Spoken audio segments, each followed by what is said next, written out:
So, welcome to our um, presentation tonight. Thank you all for joining us. This is the Carroll Center for the Blind. Our presentation with David Kingsbury, who wrote the Screen Reader User Primary book, now presenting the third edition that'll be available tonight. So it's my pleasure to welcome everybody to this Carroll Center event. I see a lot of familiar names on the attendee list. So welcome and thank you for joining us. So many of you hopefully know about the Carroll Center, that we are a vision rehabilitation training center located outside of Boston, Massachusetts. We provide independent living skills training, vocational training and support for employment and technology training, along with community-based services for adults and children, helping anybody who's dealing with vision loss learn to live with it and be successful and lead fulfilling lives. So I'm very pleased tonight to also have with us Brian Switzer. Brian is our technology and accessibility manager who recently joined us at the Carroll Center. So Brian is overseeing our technology training department and our accessibility services at the Carroll Center, including research research user projects. So Brian's going to take it over and introduce David and talk about tech training, and then we'll have David give his presentation.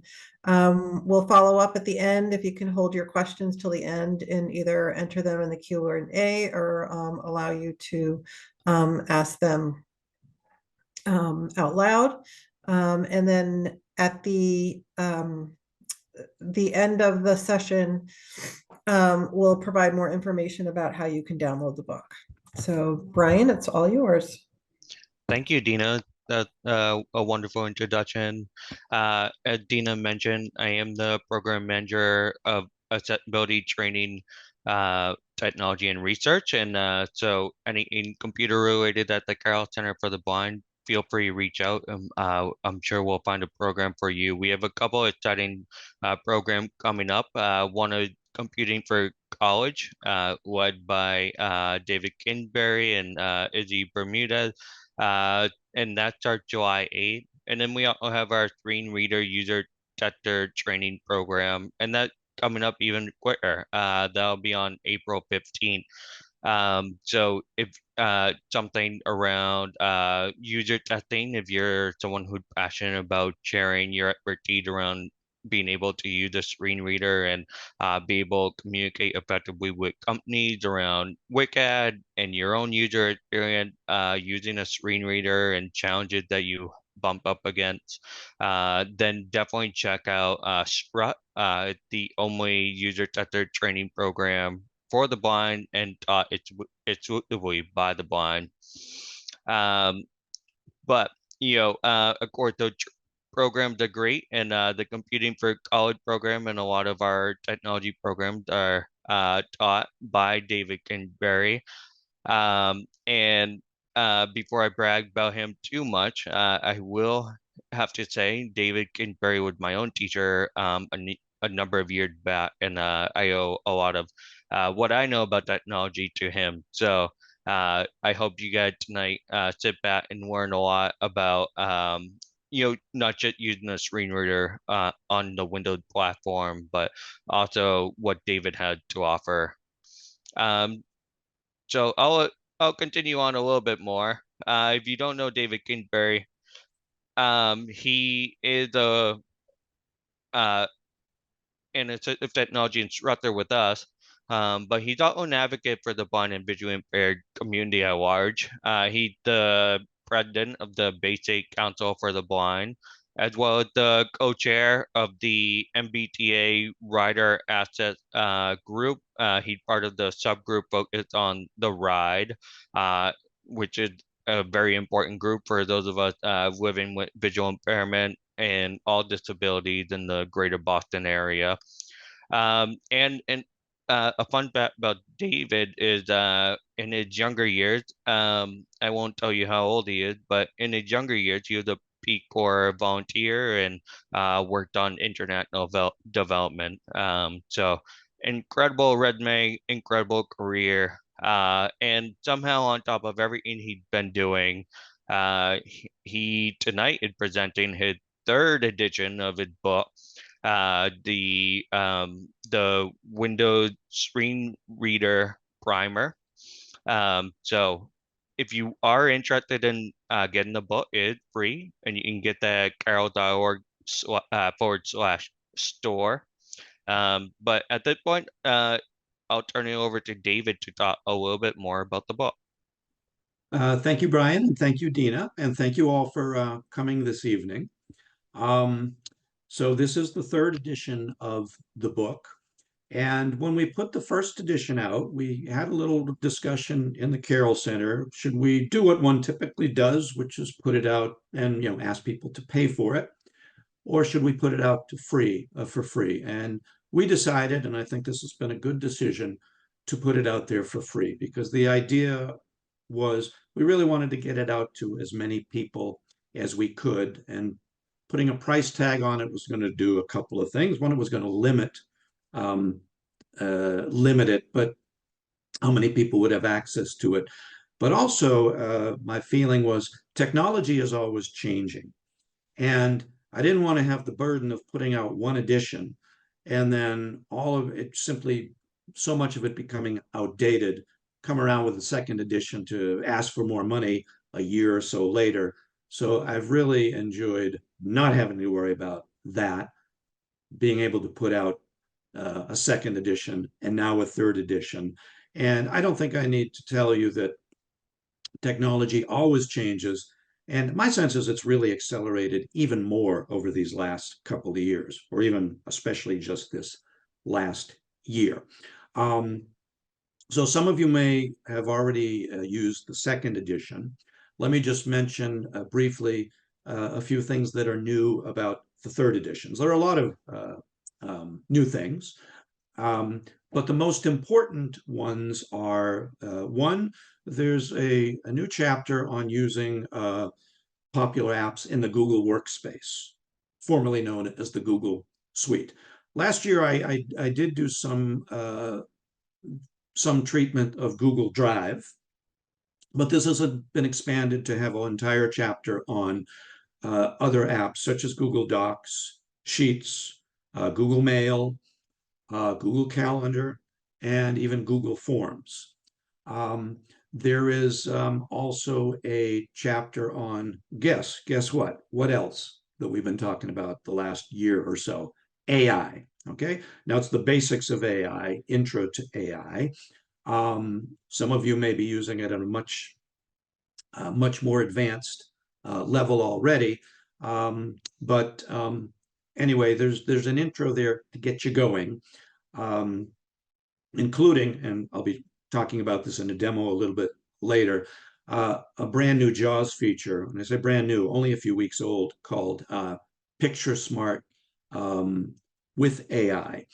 That does an amazing job of describing pictures, and you'll get some examples of that. There's also a chapter on basic audio editing and video editing, and a few other things. But those are the main new things. And without further ado, we're going to do a little demo of three things that I chose that are new in this book. One is called Face in View. That's a JAWS feature for sort of centering your face. If you're in a Zoom meeting such as this, I used it just before the meeting, and I'm hoping I'm still centered and my brightness is on. Okay. Another thing, Remote Incident Manager for assisting people remotely. And last but not least, Picture Smart. So we'll play the audio. It's about 23, 24 minutes. And then once that is finished, we'll open it up for Q&A. So I'm going to share my screen here. Bear with me.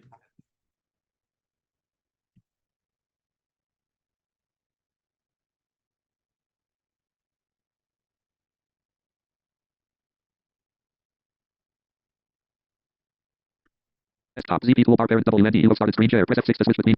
Share And I'm preview going to WND. turn my video off. Participants can now see your screen. Alt V. Escape video now stopped. Okay, good. That stopped. Okay, and I'm going to start the audio. Task switching. Windows Media Player Legacy. To move to an item, press the arrow keys. Control I. Oh, got to hit Control P. So the legacy version. Here goes. If you are a frequent Zoom meeting participant, and in particular, if you're participating with sighted people, you'll like the Face and View feature that came out with JAWS 2024. What that does is it takes the guesswork out of figuring out whether your face is centered, whether you have enough lighting, and so on. And it's really very easy to use. So Brian has joined the meeting. to start it up, you hit Insert and Spacebar together, Space. and then F, and then O for Open Windows S. Face and View. Face and View. Opening Face and View. Face and View. Using HP Wide Vision HD camera. No face detected. Brightness is normal. You are centered. You are pointing to center. And we hear that my face is centered. Now, listen to this. I'm going to move off to the left. You need to move right.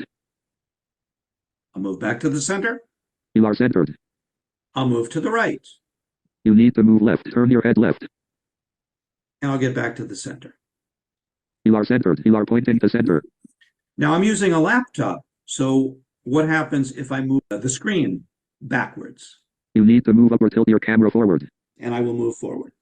No face detected. You need to move down or tilt your camera back. You are pointing to center.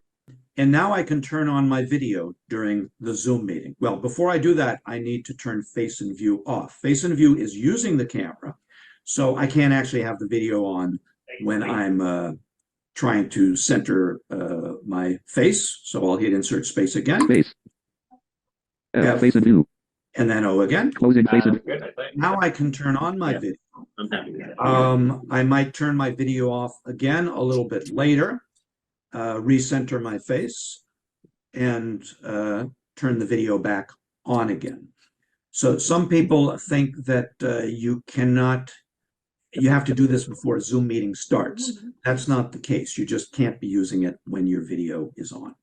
Remote Incident Manager is a great tool for assisting people remotely with I'm issues muted with my video off. on their computer.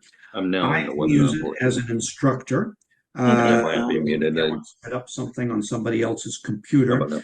but you could also use this with friends and family members. If you needed assistance or they needed some assistance, it's not at all dependent on having a screen reader like JAWS. In fact, a sighted person could help you out using a mouse. There are numerous paid options for using RIM, but you can get a half hour for free every day. RIM, I'll call it that from here on in. With RIM, you download it from the internet. If you are the person who is assisting somebody else, you will need an account. The person on the other end does not necessarily need to have an account, just need to have the app installed on their computer. So the first step, I'm going to assist a person named Arlene, who I currently have on the telephone. Arlene, do you want to say hello? The first step is I need to open up the desktop shortcut that I have for RIM and put in a keyword that then I tell to Arlene, who puts it in on her end, and then we should be up and ready to go. So I'm going to go to my desktop. Windows M. Folder View List View. Zoom 11 of 51. And I'll hit R. R. Remote Incident Manager 46 of 51. And this desktop shortcut is installed as part of the installation. I'll hit Enter to open that. Enter. Remote Incident Manager 3.3.7 : provide remote help. Remote Incident Manager escape. Virtual P. We won't listen to the whole thing, but if we did, it gives you a pretty good comprehensive explanation of what RIM is and what you can do with it. Now, I can hit E to find an edit field. Wrapping the top. Keyword : edit. I'll hit Enter to get in. Enter. Keyword : edit. Leaving table. Keyword : edit. Type in. My keyword can be something very, very simple. I'm just going to type AAA, AAA. The only restriction I know of is that if you put in a keyword and somebody else up there on the internet was using the same one at the same time, it might balk. So you can put in something extremely simple, and I will do that. I will simply type AAA, A. and I will hit enter. Enter. Remote incident manager : provide remote help document. Sending request : please wait. Waiting for the other user to enter the keyword. Okay, and now it's the turn of the person I'm assisting to enter the keyword. So Arlene, you are on your desktop, and let's hit the letter R till you get to Remote Incident Manager. Go ahead and hit enter. And sometimes you land right in the keyword field. It appears that that has happened. If you don't, there is a button, you hit B a few times to find the receive help button. I forget the exact wording, but it's something like that. Go ahead, Arlene, and type in AAA and enter. Starting session : please wait. OK button to activate. Press spacebar. Remote incident manager dialog. Your remote session is about to begin. To stop controlling the remote computer and open the RIM menu at any time during the session, you must press Windows plus Shift plus backspace. Please remember this keyboard command since it is the only way to leave the remote session. OK button to activate. Press spacebar. I need to hit an OK button here. Space. Remote session. JAWS 2024.2403.3.400 is running on the remote machine. Okay, and the remote session has now begun. I can pretty much do anything here. I could go to the web, install new programs, deal with an inaccessible website. I can hit Shift Windows Backspace for a context menu. Context menu. To navigate, press up or down arrow. Minimize session. 1 of 10. M. And we hear there are 10 different things that we can do. I'm going to down arrow through. Flip session. 2 of 10. F. Flipping the session. This is very important. If I flip the session, I will be back on my own computer where I could do some operations on my computer. Start voice conversation. 3 of 10. Stop JAWS on target. 4 of 10. S. Request unattended or prompted access. 5 of 10. Reboot and reconnect. 6 of 10. R. Send Control plus Alt plus Delete. 7 of 10. Lock the target machine. 8 of 10. L. Connection details. 9 of 10. Disconnect session. 10 of 10. D. We can disconnect the session. So I'm going to deal only with flipping the session and disconnecting the session. Let's say I would like to copy some files from my computer onto the target computer. I will hit Shift Windows Backspace. Context menu. To navigate, press up or down arrow. Minimize session. 1 of 10. M. I'll down arrow to flip session. Flip session. 2 of 10. F. Enter. Leaving menus. JAWS 2024.2403.3.400 is running on the remote machine. The remote session has flipped. The end-user is now in control. Okay, so I've flipped it. Now, Arlene has control of her computer again, and I have control of my computer. What I'm going to do now is I'm going to copy a file onto my clipboard. Windows M. Folder view. List view. T. 3rd edition. T. Training file. Enter. File Explorer. Training files. R. Reference doc. R. Recipe for meatballs. Docs. 37. I'll take this file. It could be a folder too. I'll copy it. Control C. Copied selection to clipboard. The file on this machine's clipboard is ready to transfer to the target. You can start the transfer from the RIM menu. All right, and I'm going to hit Shift Windows Backspace again. Shift Windows Backspace. Context menu. Flip session. 1 of 4. To move through items, press up or down arrow. F. I land right on Flip Session again. I'll hit Enter on that. Enter. Leaving menus. Remote session. JAWS 2024.2403.3.400 is running on the remote machine. And I can now paste this file onto the target computer. I'll just put it on the desktop. Windows M. Desktop. Folder view. List view. Remote. I will paste. Control V. Pasted from clipboard. And it should be there now. R. Recipe for meatballs. Docs. 19. And there it is.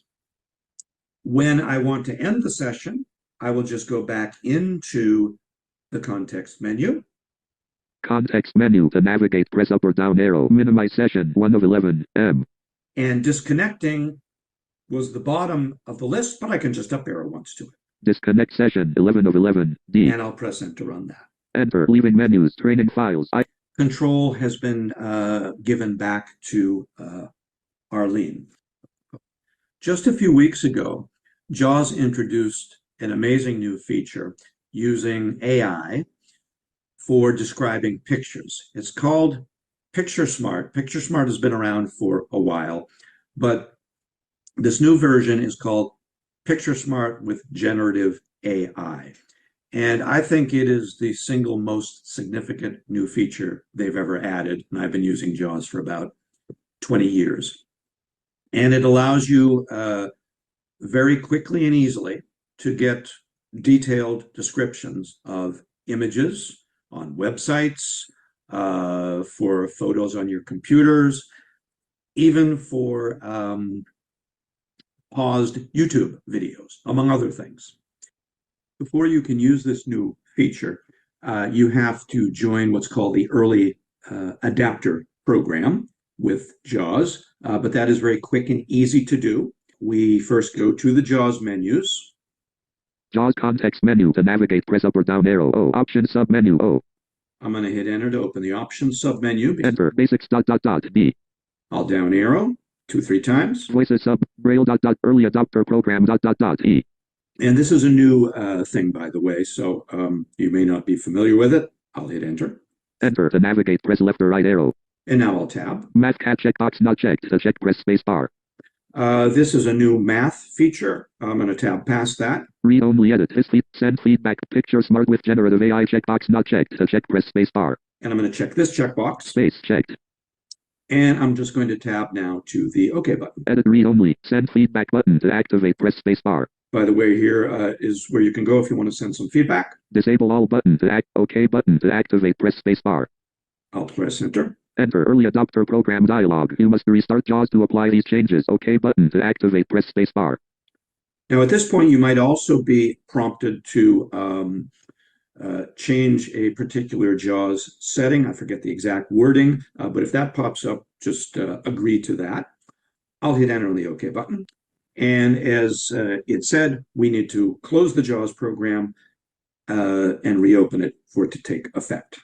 So I'm going to just do a couple of examples of it here. I'm first going to go to a website, Museum of Fine Arts, where we have a painting, and we're going to see how it describes that. I'll maximize the window. Alt space, context menu, System X, leaving menus, Watson and the Sharp left parent copy after John Singleton, copyright parent and dash works. And by the way, it is important that you maximize your window to get the best results. On this page, there is a graphic of a painting. Now on the web, the quick key to get to graphic images is G for graphic. And I'll hit G till I get to that. I need to place focus on it. Logo, to get missing image descriptions, open the context menu, visited link graphic. Watson and the Sharp left parent copy after John Singleton, copyright parent graphic. All right. So my focus is on the graphic. Now to invoke Picture Smart, I'm going to hit insert spacebar together. We'll get a click noise. Space. Now the letter P. P, Picture Smart. And this graphic is referred to as a control. I don't know if that's exactly the right term, but anyway, we hit the letter C. And when I do that, we'll hear some tick-tock noise as the image is processed. Picture Smart is in progress.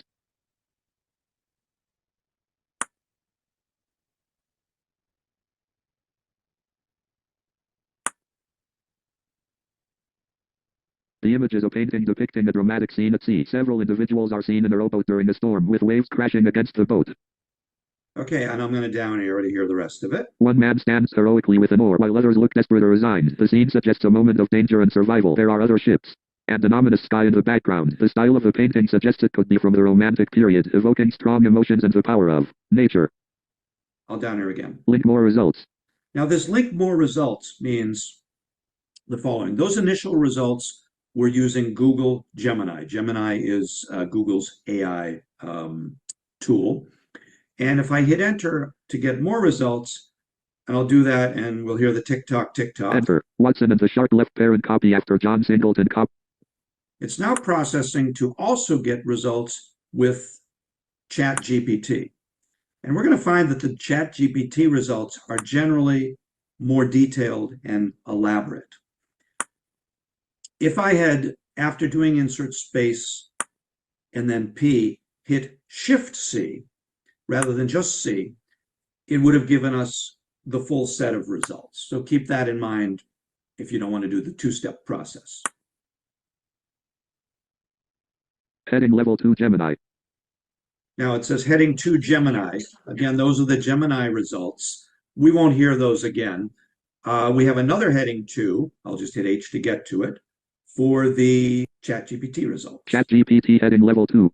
And I'll put it in Say All and we'll listen to it. Heading level 2 ChatGPT. The image depicts an oil painting with a dramatic scene set at sea. It portrays several individuals in a small rowboat amidst a tumultuous oceanscape. There are approximately 9 figures visible within the boat. Their expressions range from exhaustion to desperation, and one is standing up, actively rowing with a lawnmower. The person standing in the boat is centrally located and leaning forward with their hair being tossed by the wind, conveying a sense of urgency and fierce determination. This individual is wearing loose, flowing clothing and is prominently positioned against the backdrop of a stormy sky with a faint light source that might suggest either sunrise or sunset. In the foreground, to the left of the rower, a few seated individuals are shown with worried and worn expressions. There is a diversity of ages and appearances among them. One figure in the foreground appears to be an older man, with white hair and a calm demeanor amidst the chaos. He sits more composed than the others, as if resigned. The group is sharing a cramped and precarious space in the boat, suggesting a sense of intimacy and shared fate. Some are looking forward, while others seem to be barely holding on to consciousness, indicating exhaustion or ill health. In the background, the sea is rough, showcasing waves that hint at the boat's fragile situation. There are several large ships further out on the water, with clouds hovering above them. These ships appear to be of a significant size compared to the small boat, and their presence adds depth to the scene, hinting at a possible narrative beyond the immediate struggle for survival. The overall atmosphere of the painting is one of high emotion, danger, and dynamic movement, encapsulated not just by the expressions and actions of the figures but also by the treatment of the sea and sky. The painting is rendered with a realism that suggests a moment captured in time, highlighting the human struggle against the elements. And that was the entire description. I wanted to read the whole thing so you could see the level of detail there. Why the JAWS folks gives us 2 sets of results, I think it's mainly because they want us to see if there's any major contrast, because if there was, it could be mistaken. But generally, the ChatGPT results are much more rich and detailed. Now, we're going to end our demos with a little bit of fun here, because I'm going to now go to a YouTube video, and we're going to pause that video, and we're going to get it. We're going to see how the description works there. I have now navigated to a YouTube video, and this is Michael Jackson's classic Thriller. I'm going to hit enter to start it. And what I'm going to do after I hit enter, I'm going to hit insert Z. That turns off my JAWS virtual PC cursor, and it's going to enable me to use some Google keystrokes. And we'll use the Picture Smart with that too. So I'm going to start it. I'm going to hit enter. Enter. Main region. Michael Jackson - Thriller. Left parent official 4K video. Right parent by Michael Jackson 9. Now the first few seconds of it are rather quiet, but I'm going to do the insert Z off, which enables me again to use some Google keystrokes. Use virtual PC cursor off. Now, with that, we can move percentages, 10, 20, 30% into the video by hitting 1 for 10%, 2 for 20%, and so on. I'm going to move a little further. I'm going to move about 20% in. I'll hit 2. 2. I'm going to pause on the space bar. Space. Okay, sounds pretty scary there. I'd like to see, boy, what's going on here? So I'm going to start Picture Smart, insert space, get the click. Space. The letter P. P. Picture Smart. Now, this paused video is not recognized as a control, so C wouldn't help me here for the graphic, but W for window will do that. Unfortunately, it's going to give us a lot more results of what's going on this window, but I'm going to hit Shift W, so we get both the Gemini and the ChatGPT results at the same time. Picture Smart is in progress. Might take a little bit longer because we're generating results for both of those AI tools. Picture Smart results. Heading level 2 Gemini.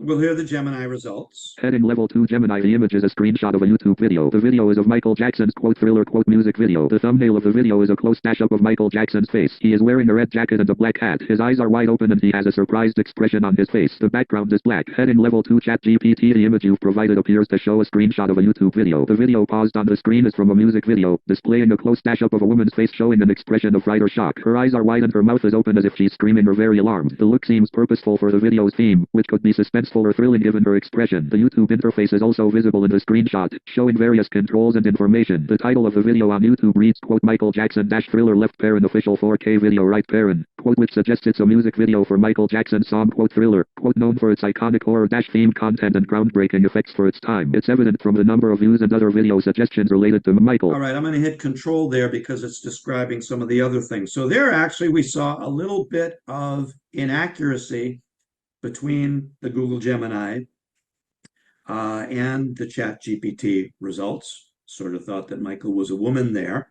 Now, I've run this before, and I haven't gotten that before, so you may get different results. Now, I've paused it. I'm going to hit escape out of the of those results. Escape.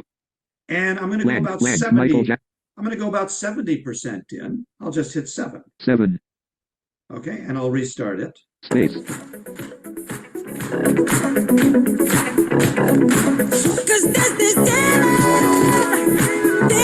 Space. And I'm going to pause it here, and we'll do the results again. Insert space. Space. P. Picture P. Smart. And Shift W. Picture Smart is in progress.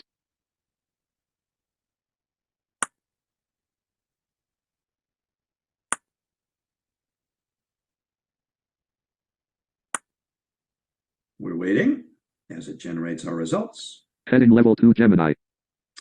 And I'm going to just skip right to the ChatGPT results with heading. ChatGPT heading level 2. And we'll see what it says. Heading level 2 ChatGPT. The image is a screenshot of a YouTube video being played on the computer screen. The video shown in the media player is titled, quote, Michael Jackson - thriller left parent official 4K video right parent, quote, and appears to be from the official channel of the artist with a verified checkmark next to the name, indicating it is an official artist channel or Vivo channel. In the media player, there is a progress bar at the bottom indicating the video's duration and the current play time, which is at 9 minutes 43 seconds out of 13 minutes and 41 seconds. The video itself shows a scene with the artist wearing a red jacket with black trim and black pants, dancing in the middle of a street with a group of figures dressed in elaborate zombie makeup and costumes. They are performing a coordinated dance routine. The video has received a very high number of views, likes, and has been on the platform for many years, judging by the visible indicators below the video title. There are additional suggestions for related content to the right side of the YouTube interface, including more videos of the artist's face. All right, and I'm pausing that. Now, I've done this before. Sometimes you get a little bit more detail. There are additional keystrokes you can use. For example, if I'm on a file in my documents folder or something that's a picture like a JPEG, I can use F or Shift F with my Picture Smart to get a description of a file. I can also do S or Shift S for a screenshot. Can have a lot of fun with this. It is brand new, and I think we can expect some interesting enhancements in the future. Okay, and that is it for the demo. So I hope you enjoyed that. I got a kick out of doing the Michael Jackson Thriller there. Brought back some memories. So I think we can do some Q&A now. Let me turn my screen. Excuse me. Screen share off. Okay. And Great. Thank you, David. That was phenomenal as usual, over my head as usual as well, but I'm sure we have some questions. So I see Stephen Theberge. I'll turn your mic on, Steve, so you can ask your question. Go ahead. Yeah, I was really impressed with the AI stuff, especially with the one from the Museum of Fine Arts. That was a great description. Like you said, there's a lot of different descriptions. The question I had was on the face part, when you're doing the face thing with JAWS, it's like when you turn that off, it's like I'd be feeling like I couldn't move because it's like I'm centered now, so I have to sit like it's a great feature though. I mean, it's real. I think this is great. All these new enhancements, and I'm definitely looking forward to the book. Yeah. Well, I think the face in view, what I would do in a Zoom meeting is, I agree with you, you just sort of have to sit there frozen a bit.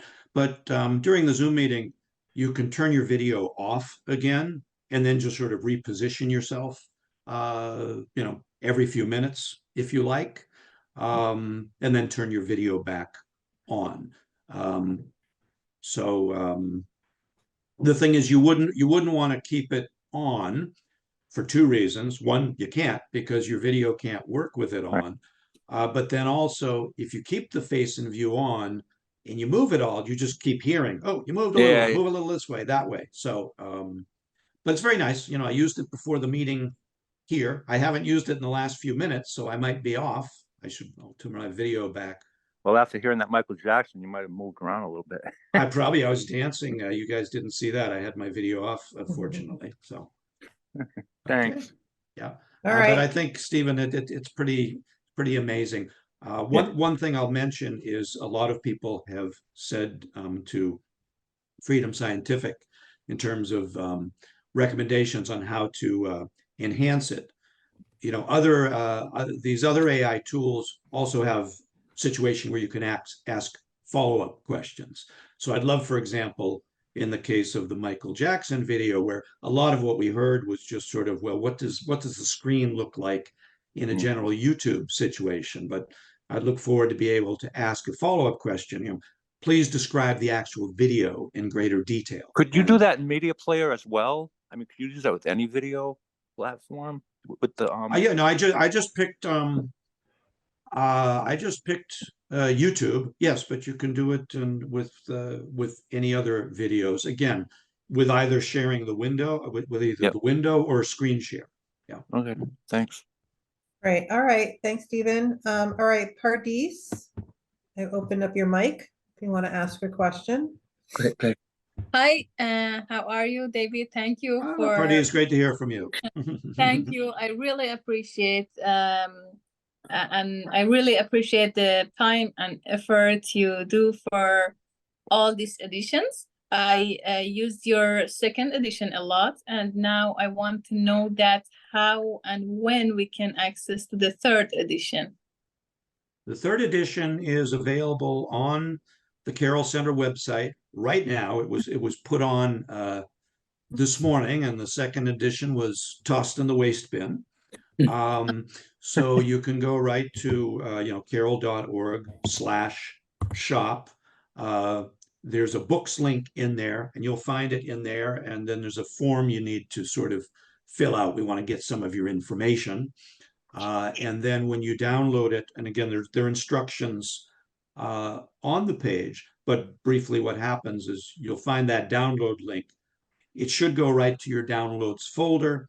And then from there, you need to unzip it, but it's explained there. If anybody has any problems, you can always email me and I'll help you out on that. Yeah, and I just put the link in the chat. But we will also email the link to everybody tomorrow as well. So if you don't get to it tonight, it'll be in your email box tomorrow sometime. Thank you. Thank you. That's perfect. Okay. Gabrielle, do you want to ask your question? Yes. So far, I have seen only David's desktop. I didn't see any YouTube video. Was I supposed to see that or not? No, you. Video. Oh, sorry.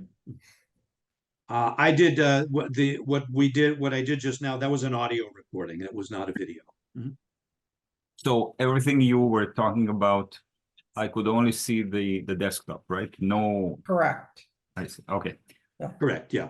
If you were to do this yourself, of course, by yourself, and you got the actual YouTube playing, of course, you'll get the YouTube. You'll freeze the YouTube just to get that description, and then you'll go on to somewhere else in there. By the way, with YouTube, again, when you turn the JAWS Virtual PC cursor off, it enables you to do a lot of more flexible navigation than if you don't have it off. And I just sort of got a kick of going, a slice in, 20% in, 60, 70% in, just sort of see what Michael's up to there.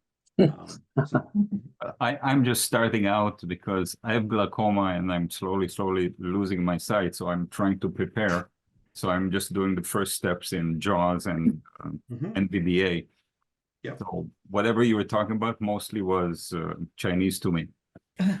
Okay, well, yeah, sorry about that. Now the book, the subtitle is All the Basics and More, and really I've tried to take that that subtitle seriously, because all the basics are in there, but so I think it can help people who are fairly new to JAWS and NVDA. By the way, it's not just JAWS, but then there is also more for those people who are maybe beyond the basics. But some of this stuff, I think the beauty of some of these new JAWS features is they're so simple to use if you just know those keystrokes.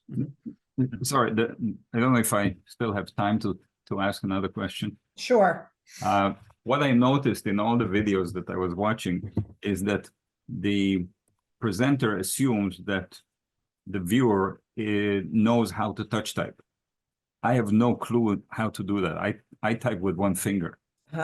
So I wonder if that is something unique to me, that I'm so backwards, or everybody starts from that point. And that's certainly not unique to you, but it is definitely a challenge, because you're going to have to get reasonably good at typing. Not 60 words a minute, but better than that. Yeah. Yeah. So Gabrielle, you need to do some training, some touch typing. David or Brian, do you have a recommendation of a touch typing program? Yeah, I asked about you could this. use? I mean, I've used, or we've used Talking Typer from APH, American Printing House for the Blind, for quite a few years. I think you can still get that in demo mode for 15 minutes, and then fully paid version for $70 or $80. And I've always found that the most straightforward, easiest to use. I know here in Massachusetts, at least, I know Gabrielle, you're from Florida. Here in Massachusetts, our state commission's pretty good at giving copies to folks. Actually, I'm from Toronto. I thought you were from Florida. No, a little bit. Oh, well, we learn something every day. Okay, sorry about that. That's okay. Yeah, I was only off by a Gabrielle, couple you're of not thousand too miles. far to get some instruction from the Carroll Center, either remotely or in person. Sorry? I said you're not that far from Boston to get some instruction from David or our team, either in person or remotely, to support your learning. How would I go about it in remotely? You can reach out to us when you get the email tomorrow. You can email me and we can talk about it further. Okay, because the services for the visually impaired or blind people here in Toronto is not what I was expecting. Well, yeah, it's ironic. We're actually in conversation with CNIB to support individuals who want to come to the Carroll Center or get services through the Carroll Center, especially if they don't have access to what they need in their Canadian home city or home area. Yeah, well, so we definitely can talk more. I contacted the CNIB, the CCB, and the Helen Keller Institute. None of them offers this. There is another one which is called Balance for the Blind, but you have to be blind for them to help you. And since I'm not there yet, they will not help me. Okay, interesting. Oh yeah, we can set up a time to talk some more. Okay, thank you. All right, we have a few questions. I'm gonna not go in the order. So Eric asked the question, Eric Mansour. Great demo, David, thank you. Could the AI generated descriptions also be used to relay information contained in an inaccessible PDF, images of text, etc., similar to OCR? Yes. I've only sort of I only scratched the surface of the things that you could do with it. I have done that with, some PDFs that were simply not OCRable, if that's the right way to say it. One thing that I've also found amazing is graphics like pie charts and line charts that either, maybe you or someone else has generated in Excel. Does an amazing job on that. I have like a PowerPoint that I got. I won't name the agency that I got it from, but it's one that I volunteer with that had 25 different graphics in them, all inaccessible. The whole story was, the trend of this went up and down and this, that, and the other thing. There too, did an amazing job of describing those otherwise inaccessible charts. So it will handle PDFs. You got to futz around with them a little bit, but I think it does. The great thing about it is just try it. If you're not sure, try it, and you'll find out. Mm-hmm. Great. Randy, maybe you could ask your question live because in the Q&A it didn't come through exactly. So Sure. No, first off, this is fantastic. I can't wait to share it with our team here in New Hampshire. We're Right. splitting the difference over to Gabriel. But my question is about the actual face in view. Every time I turn mine on, it stays on. The escape won't shut it off. The only way I can go in is go into a window and close the window of the in view. Did I misunderstand? Is the escape key supposed to be able to end that? No, you turn off face and view the same way you turn it on. Insert space bar together, get the click noise, Yeah. and then FO, that opens it. Exact same keystrokes to close the face and view. So get yourself all centered and then hit those keystrokes and then turn your video on. So Perfect. Thank you very much. okay, Craig asked, why is JAWS a better tool than the built-in screen reader of Windows? Good question. And I talk about that. My first chapter is the basics of the three screen readers, the three most popular screen readers that we use: JAWS, NVDA, and Narrator. JAWS and NVDA, I'll call them pretty much, I'll call them like full service screen reader type programs. Narrator is more pared down. It really is not a full service screen reader with all the different features and various bells and whistles, some of which are very, very important. But I use Narrator all the time. Simply turning it on, Control Windows Enter, and then turning it off, because JAWS hiccups, NVDA hiccups. Sometimes they just stop talking. And Narrator has gotten me out of many pickles when JAWS is just not behaving or something like that. So it's really nice for troubleshooting, but it's not really a full-blown screen reader program. If you look at like the surveys of, there's a biannual survey that asks people, what is your primary screen reader that you use? JAWS and NVDA are more or less tied, let's say 40-45% each. Narrator is much, much lower, like single digits. But then you ask, which of these do you also use as secondary? And NVDA and Narrator goes up to 30-40%. So it's not a full-blown screen reader, but it's very, very useful. It's very responsive too. Great. David, define this attendee David wanted to know if you have written other books. I wrote two other books. The first book was published by the National Braille Press, and it was about formatting Word documents, and I enjoyed writing that. The thing is, chapter 3 is essentially that book. I wrote a second book about I think it was called Why One Web Browser is Not Enough.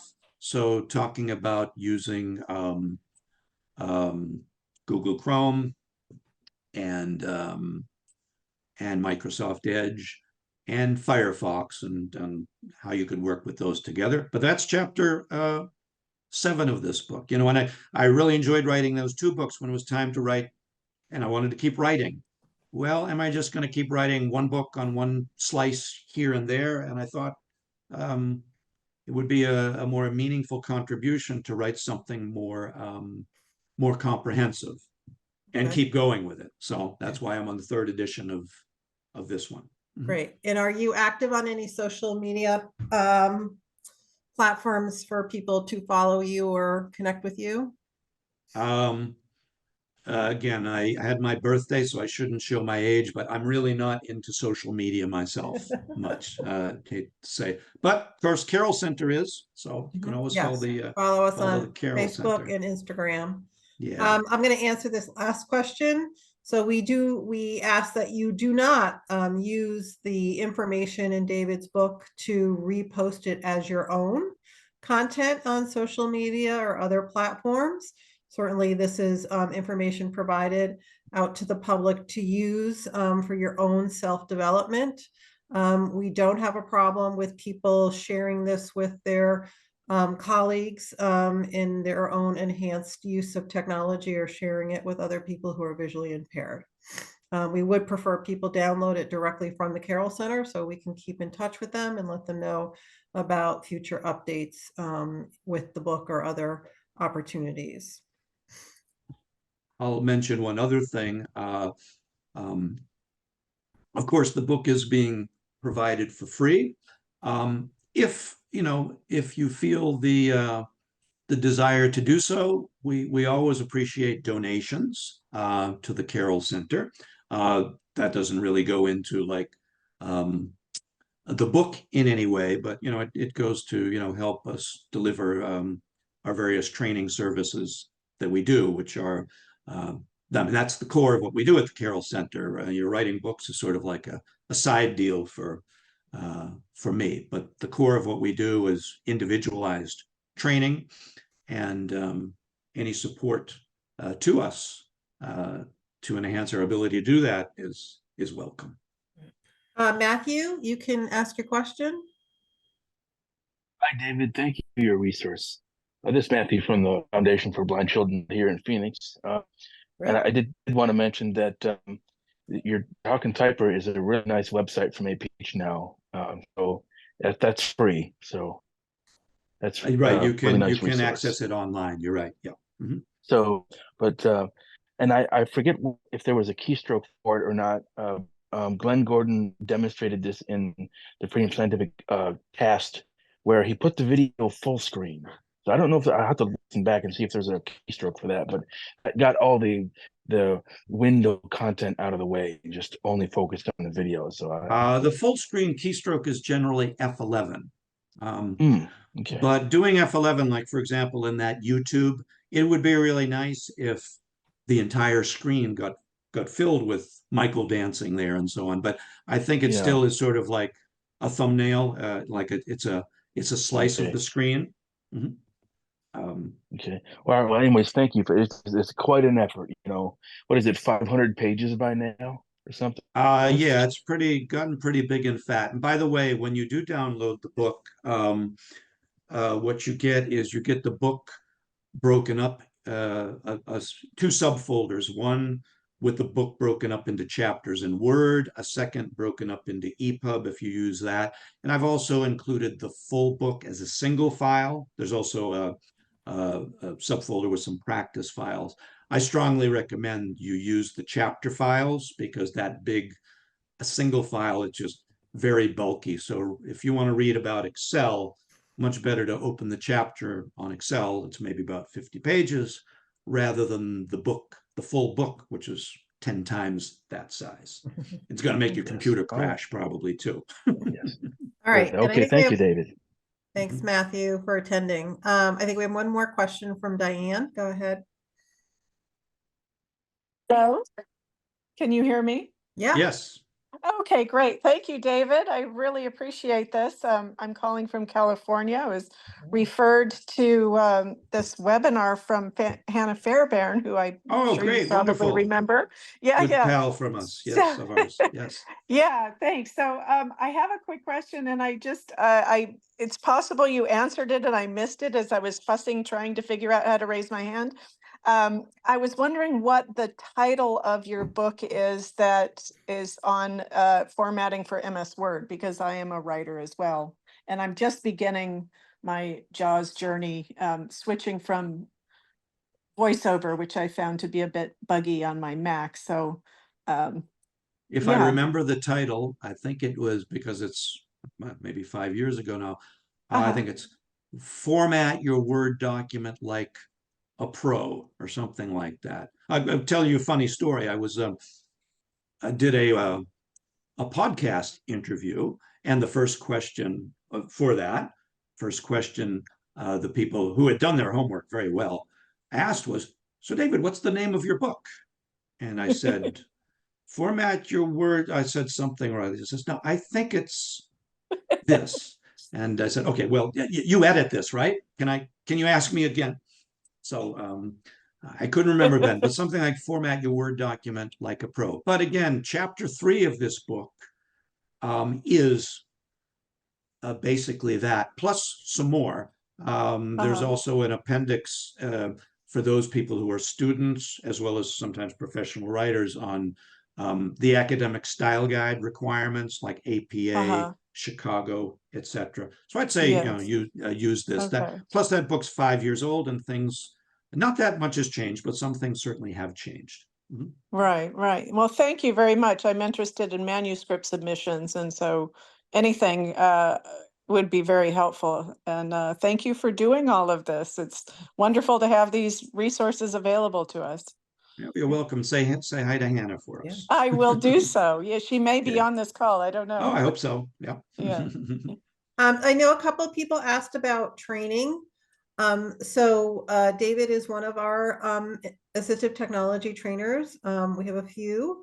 The Carroll Center is located right outside Boston. We have a technology center where people can come and stay. We have a dormitory and do short-term or long-term technology training on whatever their needs assistive technology is. We help you figure out how much training, how many days, what you'll need. We also do remote instruction, and the instructors can connect with you to also help you determine if your needs work for remote training and if your setup works. David's example of using RIM is a great example of using that to provide instruction and technology support. So you certainly can reach out. We are a fee for service. We are approved with most of the state VR agencies to get this training through your state agents, funded by your state agency. And if we're not approved, we can work with you in your state to get approved if you're eligible. So certainly we're happy to talk to you and find a way to provide you with the instruction you need so you can be as competent in using technology as David is. So we're happy to share all the great knowledge that our team has and make life easier for individuals who need to use screen readers. We also provide training in Zoom text and Braille note-taking devices and iPhones, etc. So we're not just limited to JAWS training. And we're happy to help people who just need it for their own personal use or in a work environment or school environment. We have, courses for all ages and stages of vision loss in all levels. So I think we're good. I don't think there are any more questions. So thank you for joining us today. Again, we'll get an email out tomorrow with the link to the book if you can't find it on your own on our website. I will also include David's email address as well as mine and Brian's. Switzer, if you want to reach out to us with further questions or connect about further services that will help you meet your needs. So thank you again. Bravo, David. I'm always amazed at the time and effort, most of it on your own time, that you put into this book and providing support and ease for people to be able to use technology successfully. I know this is a labor of love for you, so we're very honored that you're part of the Carroll Center team and you have that labor of love when it comes to assistive technology and especially JAWS. So thank you all for joining us, and we hope to see you in the future and hope you'll enjoy David's book and connect with us. So thank you all. This presentation was recorded, so we will share that as well once we are able to. Thank you all for Great. coming. Thank you all for coming. Have a great night.